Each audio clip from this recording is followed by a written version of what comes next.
Randell, thanks so much for joining me today. I really appreciate it. My pleasure. Great to be here today. So I need to know what's the role of a poet laureate? You're Ontario's first. So it's interesting. I think being the first um, has a certain responsibility because you're building out the role, you're developing the framework. I'm hoping to create a legacy that can help the next poet laureate essentially. But it's pretty simple. Um, in terms of the role itself, it's a nonpartisan role, an independent officer of the assembly, which means just have my own office that I work out of and I'm not connected to any MPs or nothing like that at Queens Park. And in addition to that, like I'm just really advocating for arts and poetry across the province. And my goal is to increase literacy within youth and young people that we work with. And in addition to that, I'm just hoping to encourage more young people to use poetry and art as a way to express themselves in a positive way. Oh, that's interesting. Now, did you do research to understand what other poet laureates around Canada or North America do? Do you get to set your own agenda, even like you talked about literacy? I do get to set my own agenda, which is really great. It's really helpful. No one's telling me what to do. I check in, bi-weekly. I check in with them.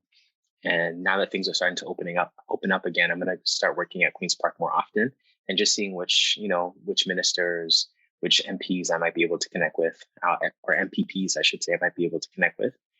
And uh, I think, it's it's interesting though because uh, given the goals that I have, I'm just thinking about who I am as a person and what I've done and how poetry has really helped inform me.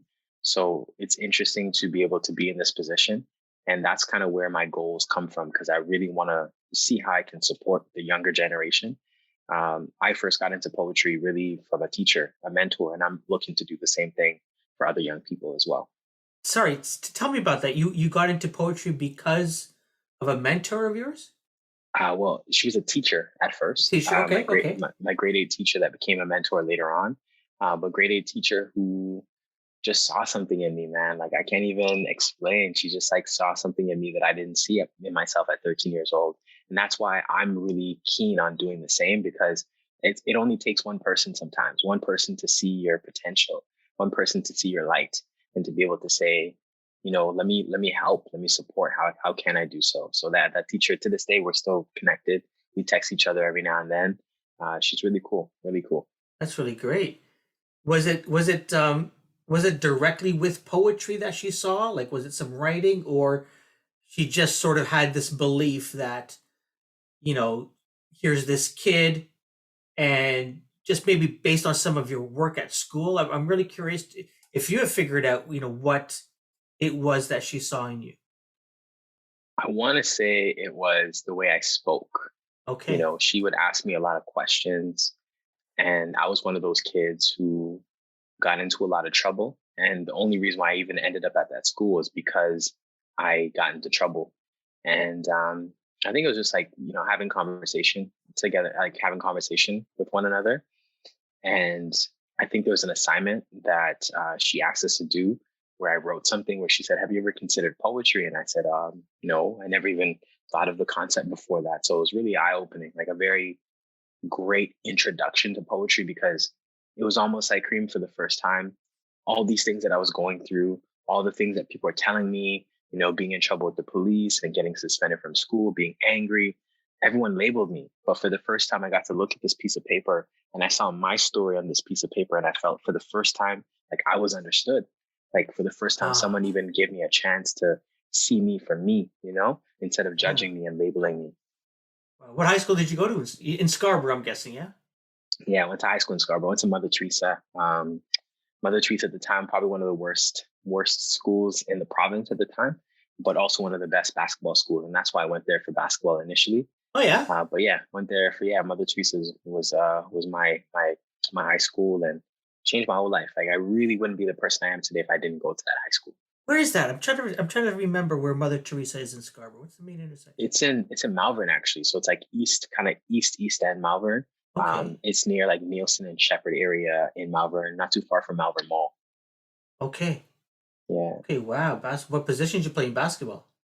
I played more shooting guard because I was shooting with my before even before Steph Curry, I just really love the 3-point shot. But because of my size, I play point guard, but Okay. I like shooting guard more often. Yeah. Okay. Cool. Nice. Do you remember your first after your teacher spoke with you? Do you remember your first written piece? I do, I Yeah. do. Was it like a simple every other line rhymes or something like that, or Pretty what? Or much. did you create your own thing? Kareem, I actually think every line rhymed. Actually, I think it was like every other line rhymed because it was just my journey of like being arrested, getting suspended, um, and just reflecting on what was going on. Because honestly, Kareem, I wasn't a bad kid. Like I wasn't, and I don't think there are such thing as bad kids. I just think there's traumatized people or traumatized children, and often what happens is the trauma, if it's not expressed or if it's not dealt with or if it's not reflected on, then it often turns into people projecting. And I know I was doing that. I was so broken inside as a kid that I was just projecting and hurting other people. So to see my poem for the first time, I think I just saw myself for the very first time after writing that first piece. Wow. What was it like the first time? I'm just curious as a, I don't know, 12, 13-year-old kid writing poetry or having your teacher bring poetry up to you. I'm just thinking about my son who's turning 16. Um, what he would think of poetry, and I'm just curious, like what does a young kid think of when they say, "Hey, you should write poetry," or "Have you ever thought of poetry?" Is it like, "What are you talking about?" I'm just curious, like what goes through your mind? I think what's interesting is based on the education system and what we're taught about poetry, I often think about Shakespeare. And, because that's my first introduction to poetry was through Shakespeare.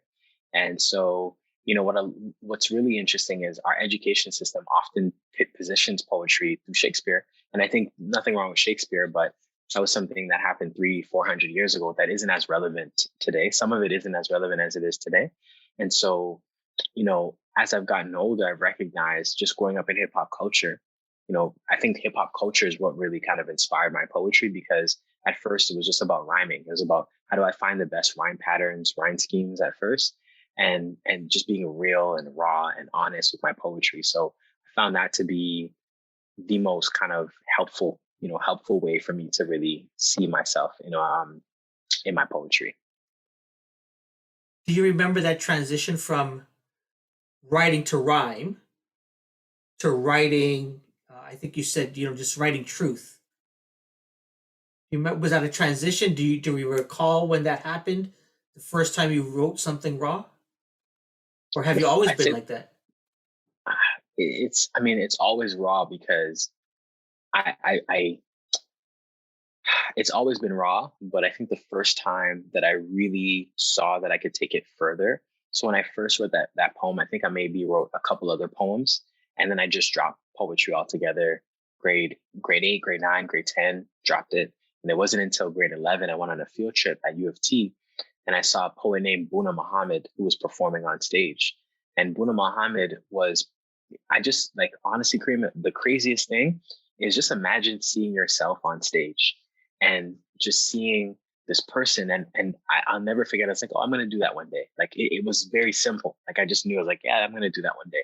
And it really inspired me. So I went home and I wrote my first spoken word piece. Like I wrote a spoken word poem, which is a little different than poetry because I think spoken word just has more room to play with and more flexibility to play with than poetry.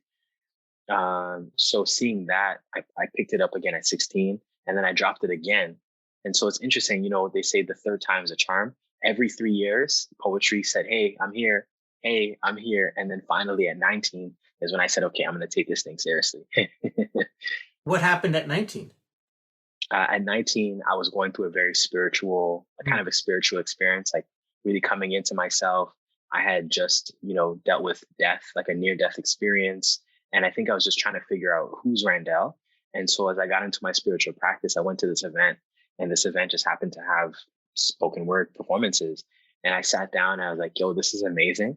I happened to go all the way to Brampton, Mississauga to see it. And I said, how do I bring this back to Scarborough? And so that's what really sparked it, just seeing poetry live and people gathered, people watching and listening and being inspired. That's when I was like, okay, boom, we got to do something with this. Okay. And like this is it. Like you're doing. How long have you been doing it straight now?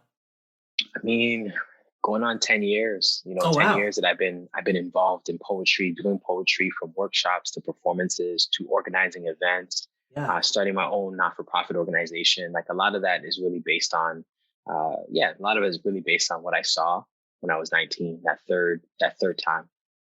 Rise is your nonprofit. Is that correct? Exactly right. Rise Arts and Community Services, or Rise Edutainment. It's a social enterprise that I have. Yeah. When did you start that off? So April 16th of 2012, which is almost 10 years ago in 2 months, is when I first started. We first kicked it off just really as a just a safe space, a platform that we could all express ourselves. I just found in Scarborough we didn't have anything, like nothing that you can go to talk about what you're going through within the community. So we just started off as a safe space, and then it grew into developing talent, developing artists. And then we found a way to kind of build a booking creative agency to support artists to get employed and get paid.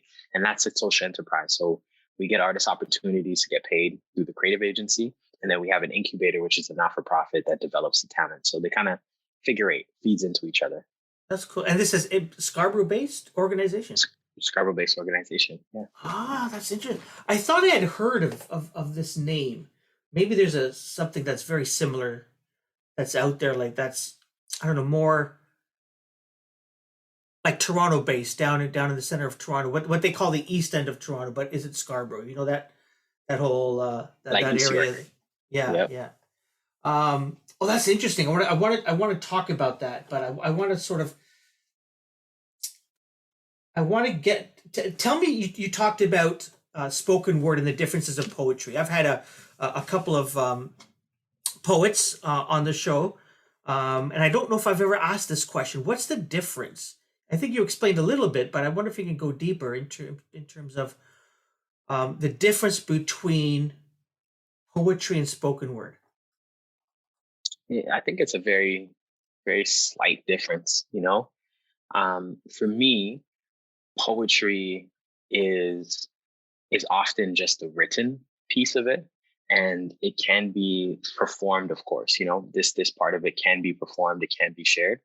I guess I often see it as like spoken word just has more room. You just have more room, more opportunity to play with it. It's more theatrical in the writing, it's more theatrical in like how you create. I just think it has more room.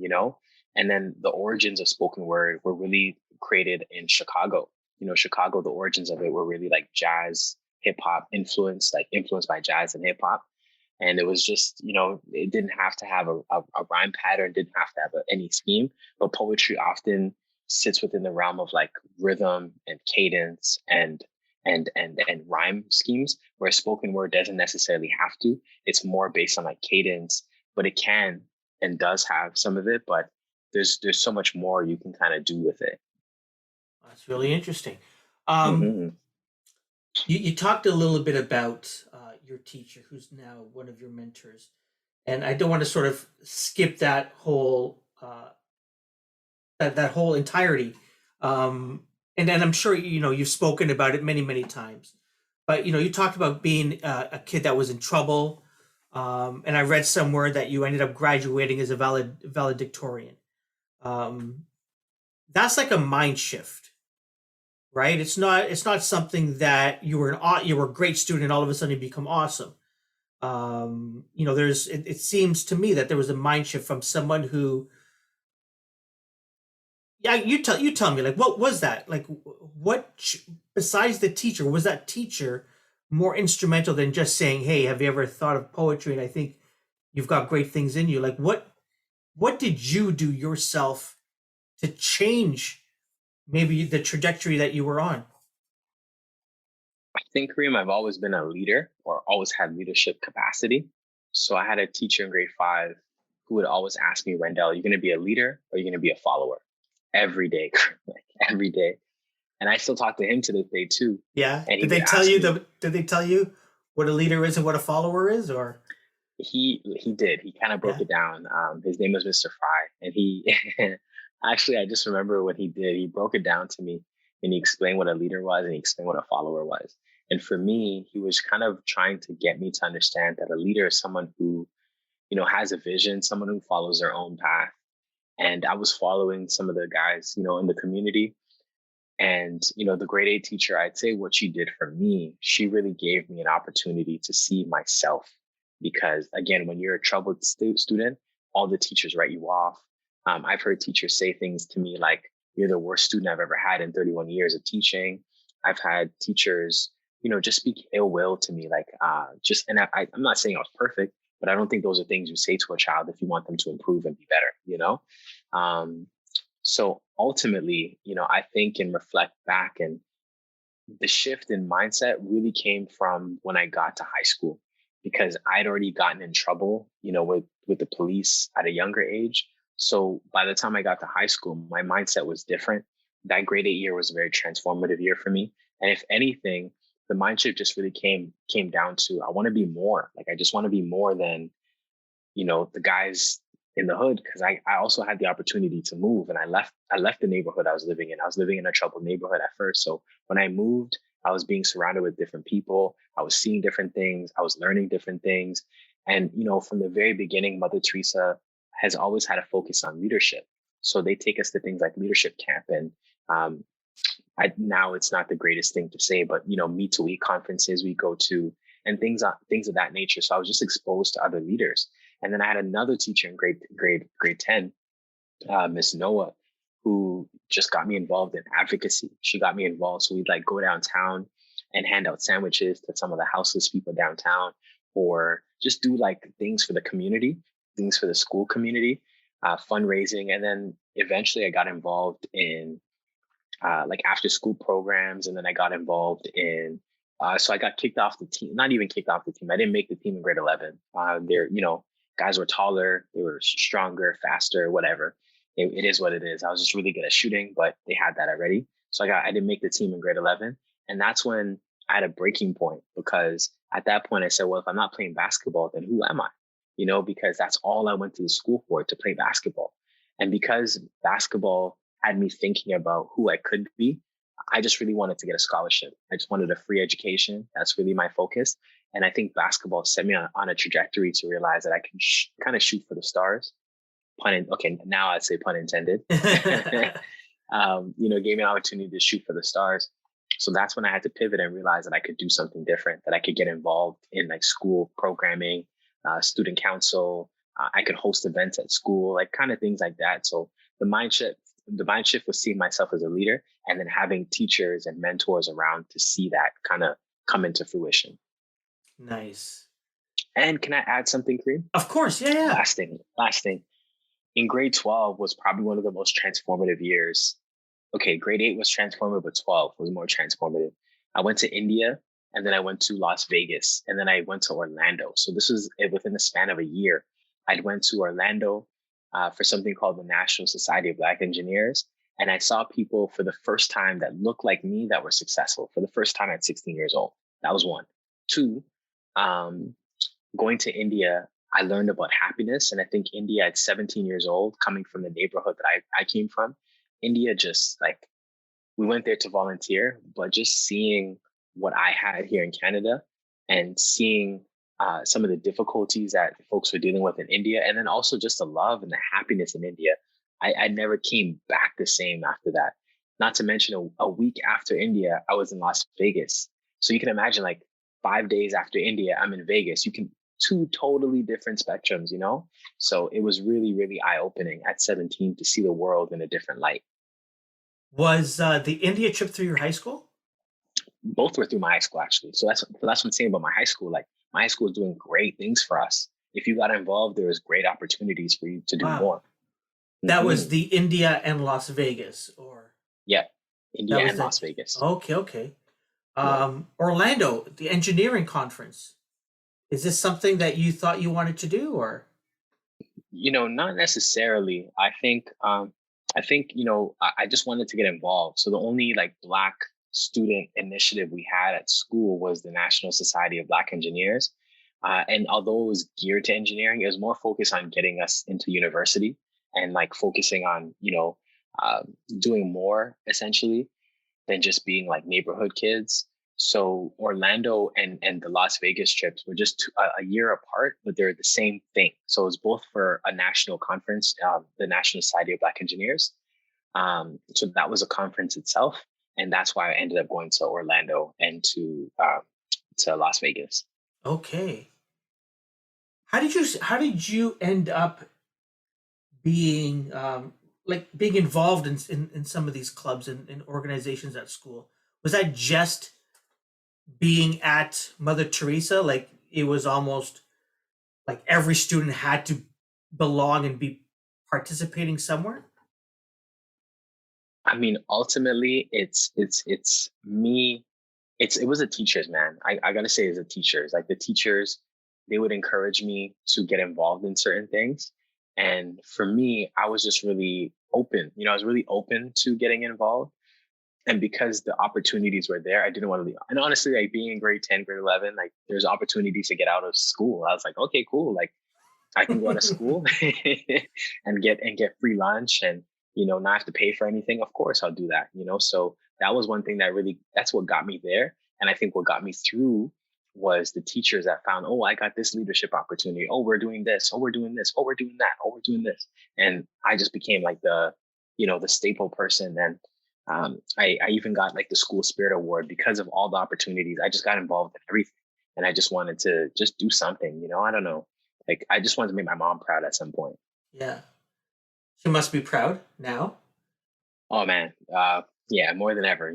She every now and then she's like, "I saw you on TV." So it's nice. Nice. It's really nice. That's sweet. Um, what what was happening with you, or what transpired? What was the impetus to create Rise? The impetus to create Rise really came from a near death experience. So it was, almost losing my life in a stabbing incident where my friends wanted to retaliate. My friends wanted to basically, violence was inflicted upon me, and my friends wanted to use violence to inflict upon the guys who did what they did to me. So the reality was, I realized that these two, like my friends and the guys who did what they did to me, were not very different. The only difference is I knew my friends to be people who were going through some real extreme, tumultuous situations. And because I knew of that, that's why I said, okay, well, I think we just need a space. I talked to different people. I asked different people, hey, what do you think we could do? And the one thing I kept hearing was, yo, we just want somewhere I can like be, like I can be around my friends and connect and build. And I want to say that's the one thing that really propelled me to want to do something more. It was almost dying. Like I think the funny thing about life is that death helps us appreciate life a little bit more. So that's what really got me going, got me excited. And poetry, just like what poetry did for me, I thought, man, if that grade 8 teacher can do that for me, I wonder if I can do the same for other youth in Scarborough. Yeah. So when you hear, I think it was this past week, there was a kid that was stabbed in a Scarborough school.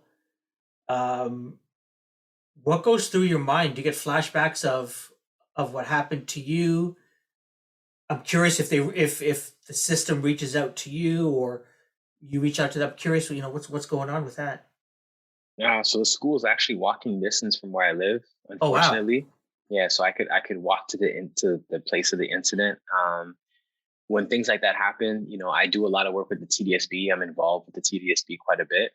And if there's ever an opportunity to go in and speak, I'm always happy to. But it doesn't, I think what's tough though, Kareem, is whenever we do hear news about Scarborough, it's often negative.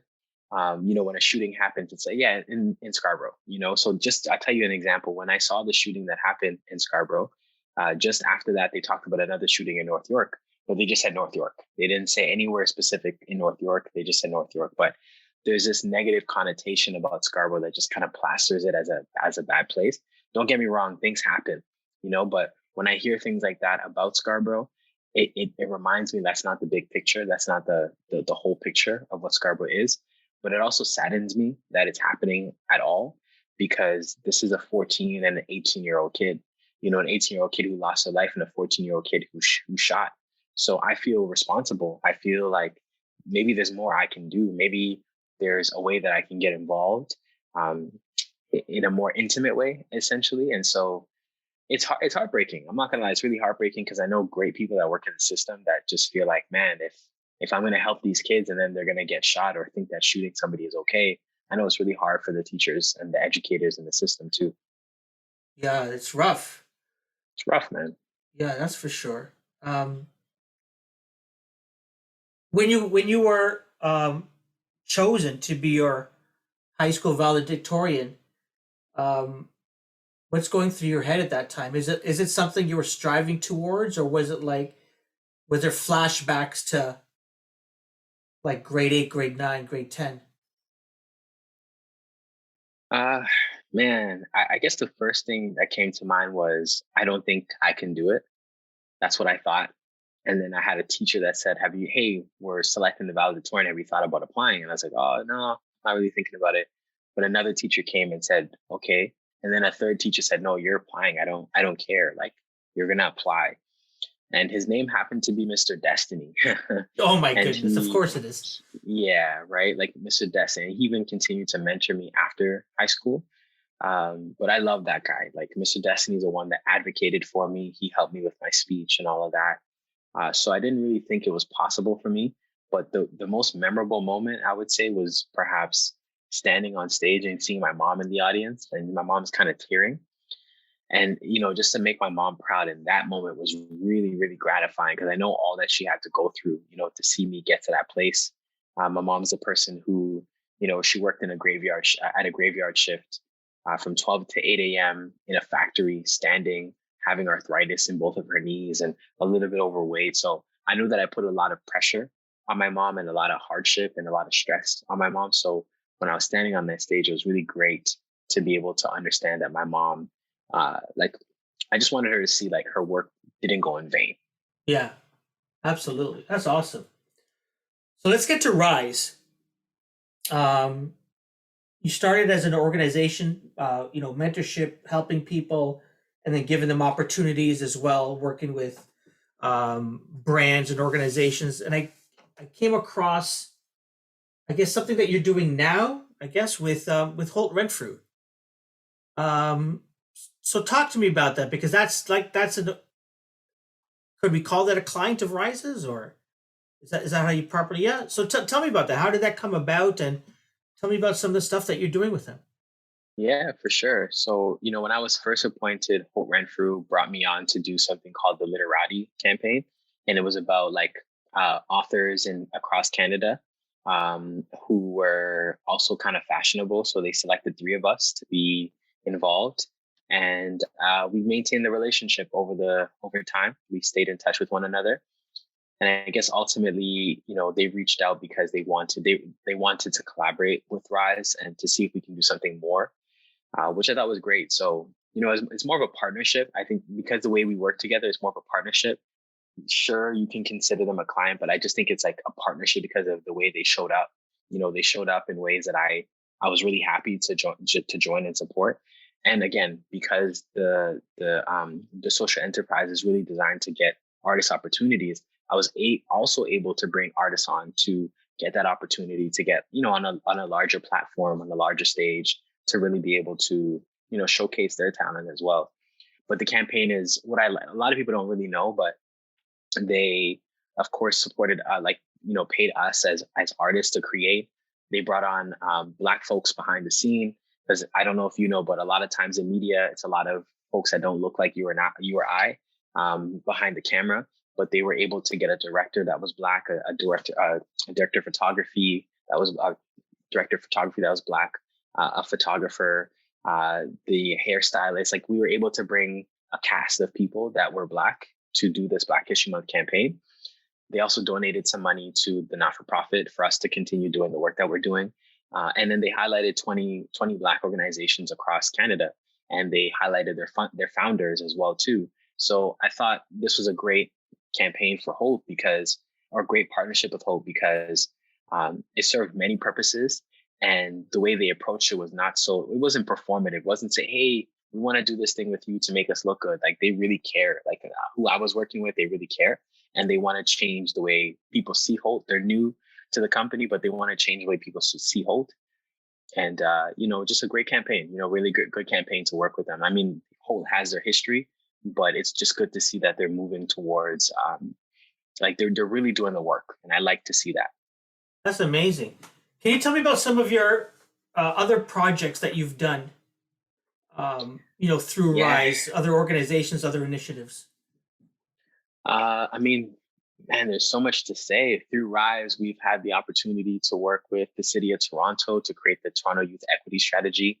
We partnered with them, and this is a strategy that was created in terms of how to support youth over the next 10 years. That happened in 2015. We, through Rise, have done an exchange where we've been able to bring artists from London, England, to come, and we also went over there and did a bit of an exchange. We're still friends to this day. Through Rise, I've been able to do programs in Ghana.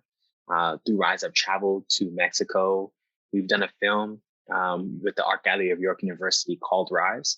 And we had two filmmakers from Brazil come in, and they stayed here for about 8 months. We created a film that was a part of Nuit Blanche and the Toronto Biennial of Art. I got to travel to Mexico to speak for the premiere of it. That film has also won an award. Through Rise, we've partnered with Nuit Blanche, and we created a film about Scarborough called Within. And I've done a lot. But that's just some of it. But also, like, what I'm really proud of through Rise, and I take no credit. I want to say Rise and I don't take any credit for this, but I look at artists like Lou Calla, who would come to our open mics weekly, come to our workshops weekly, to learn and to grow and to be better. And then people like Toby, who's growing. Toby came to our events to perform, to kind of get connected to the community. His producer, his DJ, is someone that he met through Rise. So there's so many people that have come through Rise. JP Sachs, Looney, there's some really incredible people who are doing some really good work on a musical end.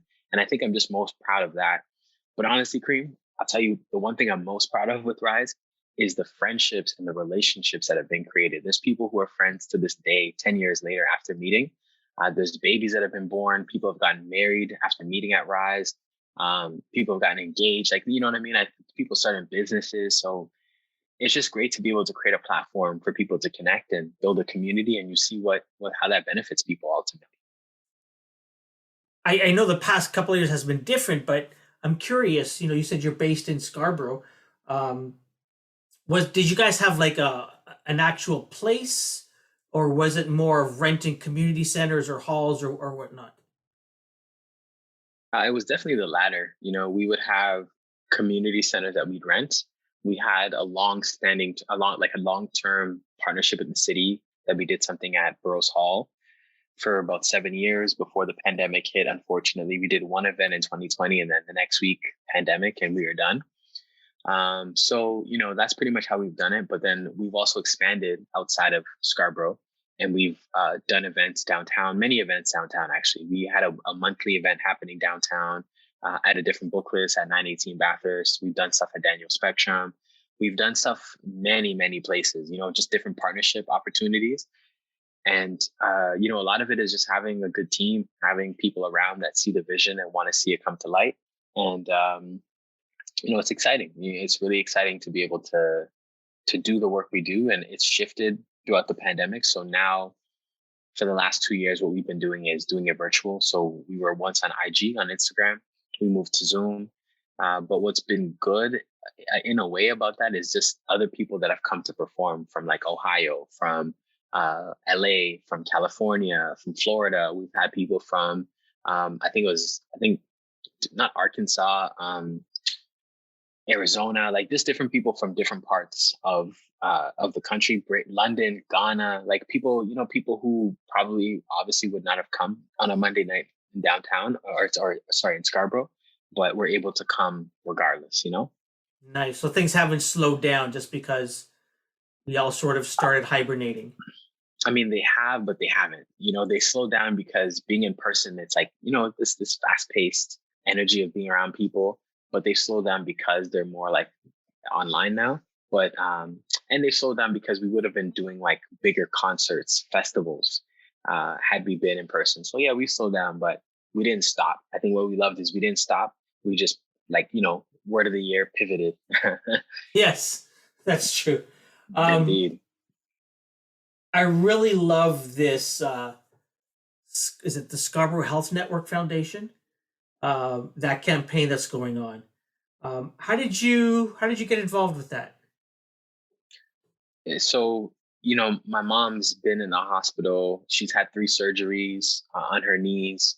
Um, my my nieces, my nephews, my godchildren were born in Scarborough hospitals. People I care about would be using Scarborough Hospital. So they first came to me with the campaign. And I guess between you and I, like, well, not between you and I and the listeners, if you're listening, um, they actually wanted to get the weekend to be the voice of the campaign. And it didn't translate. It didn't work out that way with the weekend. So when they reached out to me, I mean, yeah, I was honored. I was like, me replacing the weekend for sure. I I would love to. And it wasn't even about the clout. It wasn't about the clout. I think it was more so thinking about why the Scarborough hospitals, 3 Scarborough hospitals, only get 1% of the funding across the city. How is that even possible? So they broke down the numbers, and it was almost like I couldn't say no to that. Like I could not do it. So the way this works is it's $100 million campaign for 3 hospitals because the hospitals in Scarborough receive, such little funding. And one thing I learned about hospital funding, for those of you who are listening, is that the way hospital funding works is donors like you and I have an opportunity to donate. Let's say you donate $1,000. The $1,000 that you donate, the government will match with the other half. So you donate 1,000, the government will match and donate another $1,000. So that's how hospital funding typically works. So it's unfortunate because we're not getting enough donations here in Scarborough, but also it doesn't mean that the province, the city can't support in seeing the discrepancy, like in terms of if St. Michael's is making $200 million a year, but Scarborough's only making like $100,000. How does that equate? How does that equate? How does that make sense? So that's really how the campaign has run. It's still running. It's still going to this day.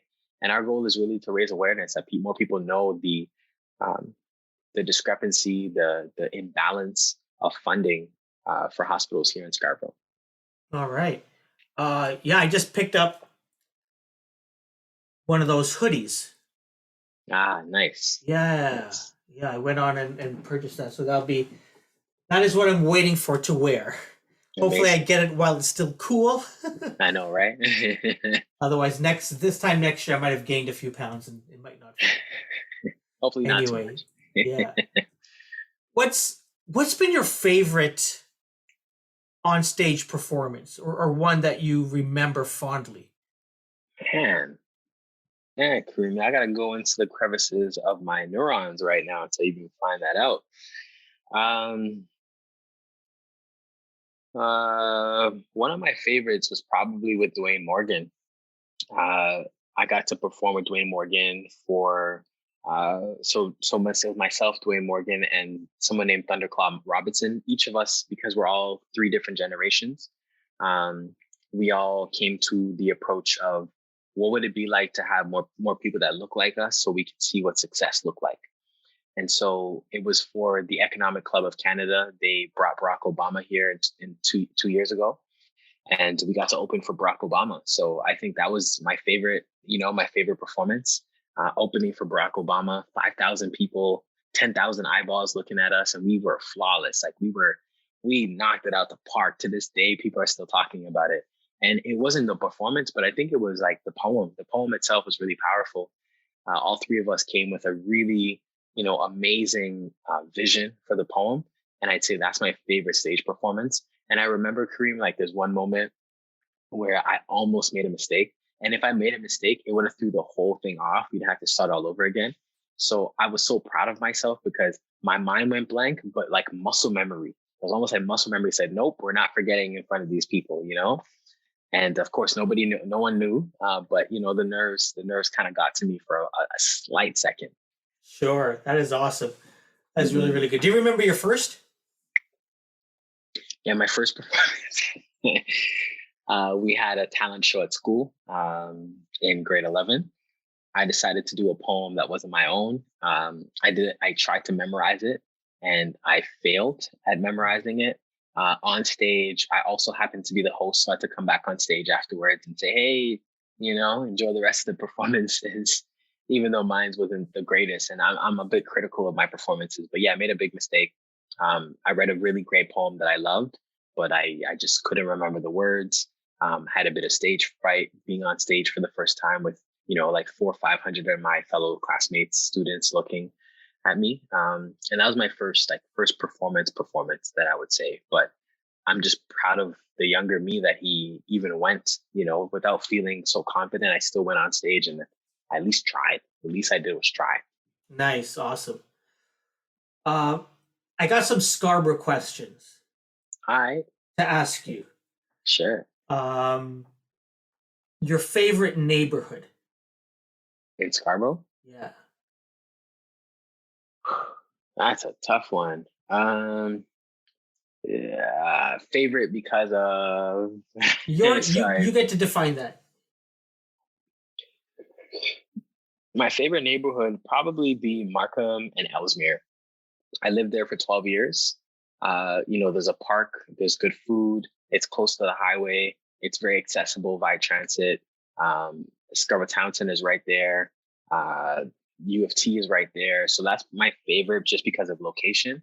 But my favorite because of like experience would probably be um, it's a place called Sylvan Park. The park is called Sylvan. It's like an extension of the Bluffs. It's a little bit east of the Bluffs, and it's just a beautiful place to be. I love, like, really, really, really love being there because of its calmness. It's serene. Once you walk and you see the water, you see the lake. It's almost like you're not in Canada. Like, it just has a very beautiful viewpoint. So I'd say, you know, in terms of location, Markham and Ellesmere, in terms of like views and experience, I'd say it's kind of the end of Scarborough Golf Club and Kingston. Got to go to the end of Scarborough Golf Club. Did you So that's film something there? I did actually Is that what With Complex Canada. Yeah, I I did. I thought? Yeah, did. okay, okay. I mean, that's maybe what because as soon as you said bluffs and favorite, I think I saw something with you and okay, That's it. all That's it. right, Yeah. Yeah. nice, nice. Okay, so your favorite park? Oh man. uh if it's not Bluffers Park, I probably would say Port Union. I really like Port Union. It's really, Okay, really nice. that's right at the Thompson border, Park is nice. right? Right at the Right at the border. border. Yeah, Yeah, yeah. right at the border. Port Union's nice. It's really, really nice. You can walk for like a little while before you get to Pickering. But Thompson Park's nice because like Thompson Park is the barbecue. It's like the picnic, like the summer picnics for families.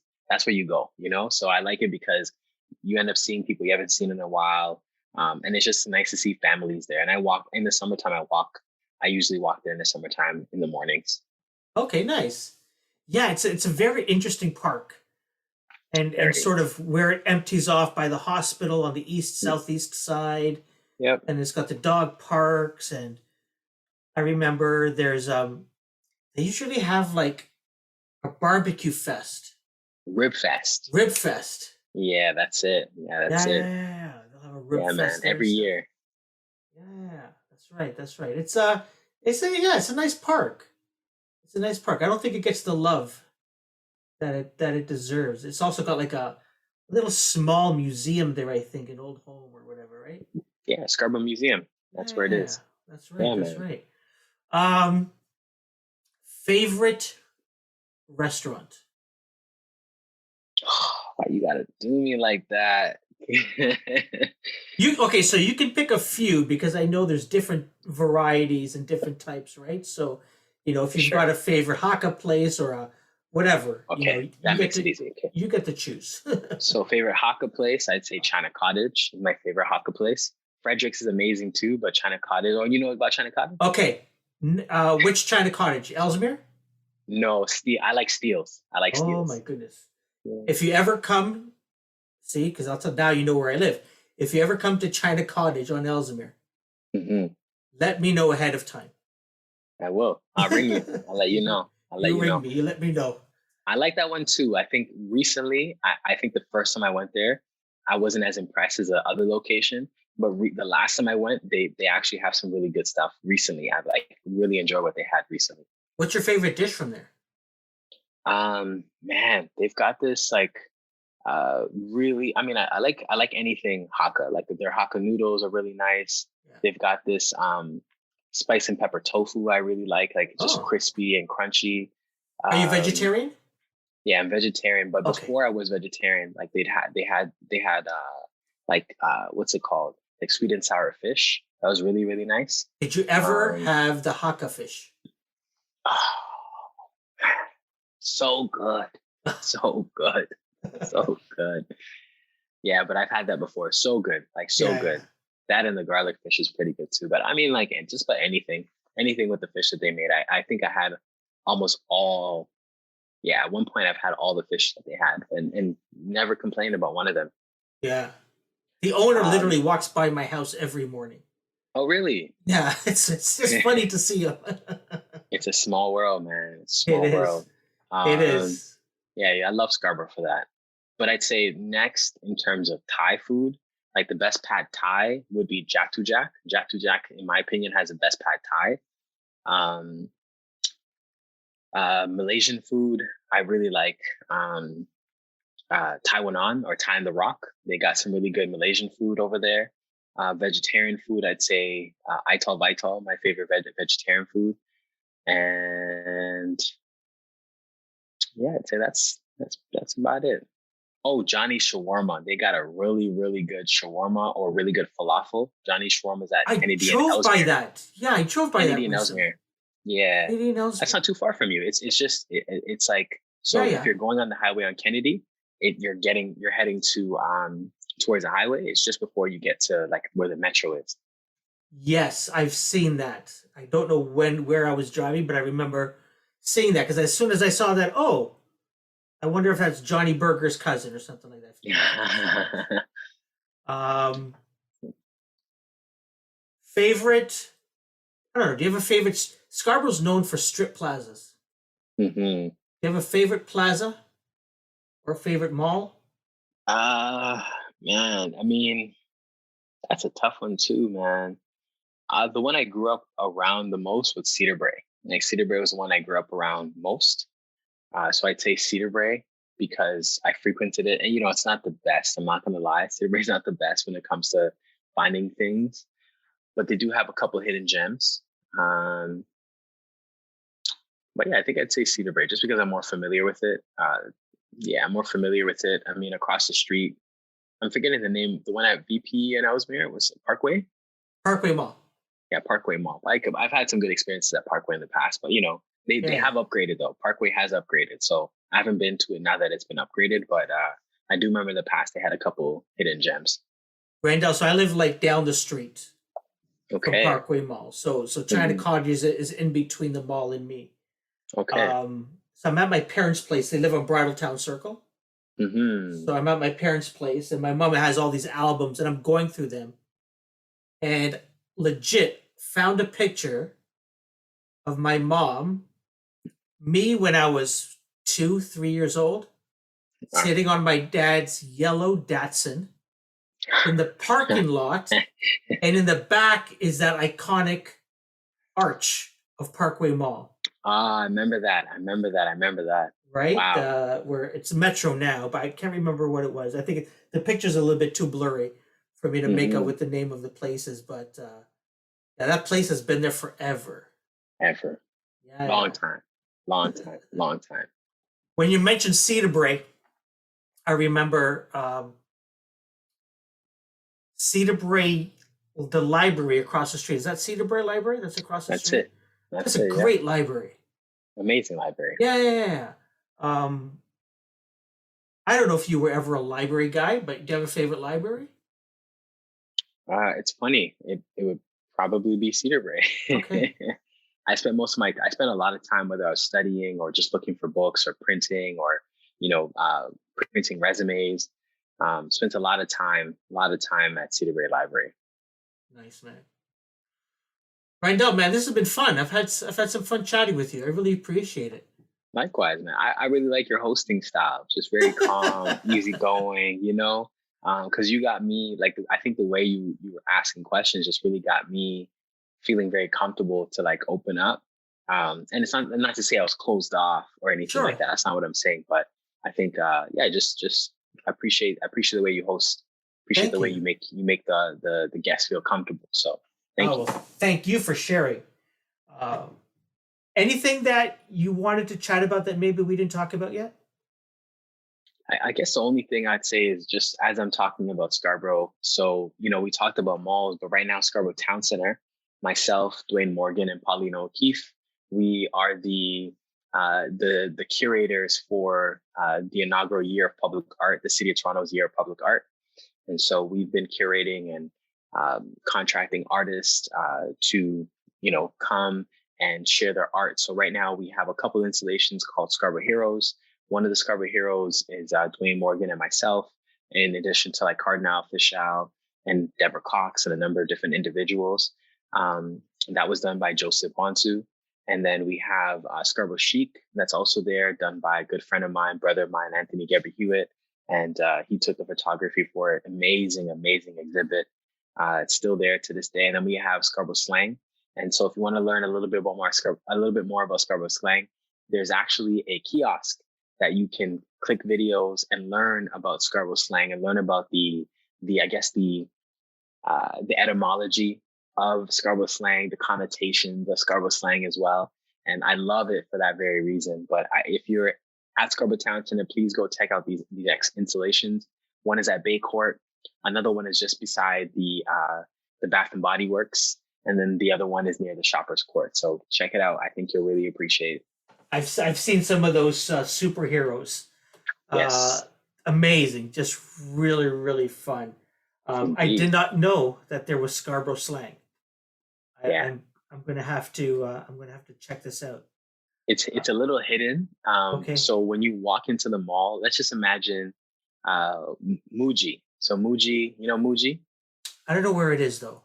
Do you know If the? I'm at the if I'm at the top level Yep, near Bath and Body Works, there's also like yep. a yeah. So Bath and Body Walking Works and Lululemon around that area.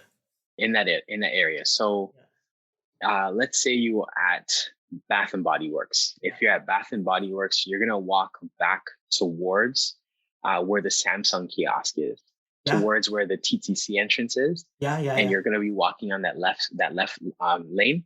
You'll see kind of like a wall that has a picture of myself, Dwayne, and Paulina. And so if you slide, like there's an attendees that are there. You have to go during the day, ideally between 10 and 5, 10 a.m. and 5 p.m. Um, there are times like the times will be displayed, if anything, as well. And so it's called 226, and that's where slang is inside of there. So you can have more of like an intimate experience with the installation. Okay. Maybe that's something to do. Family Day Monday. That might be fun. I think that'd be Yeah, really fun, man. we'll go check it out. Randell, if people want to find out more about what you are up to, what events are going on with Rise, where's the best place for them? So I'm more frequent on Instagram. So you can follow me at Randell Adjei on Instagram. For the organization Rise, it's Rise underscore EDT. So RISE underscore EDT. You can also find me at randelladj.com or riseedutainment.com. And to find out more about the Poet Laureate, you can find it at ontariopoet.org. Awesome. Randell, again, thank you so much. Really appreciate it. Thank you. Appreciate it, Kareem.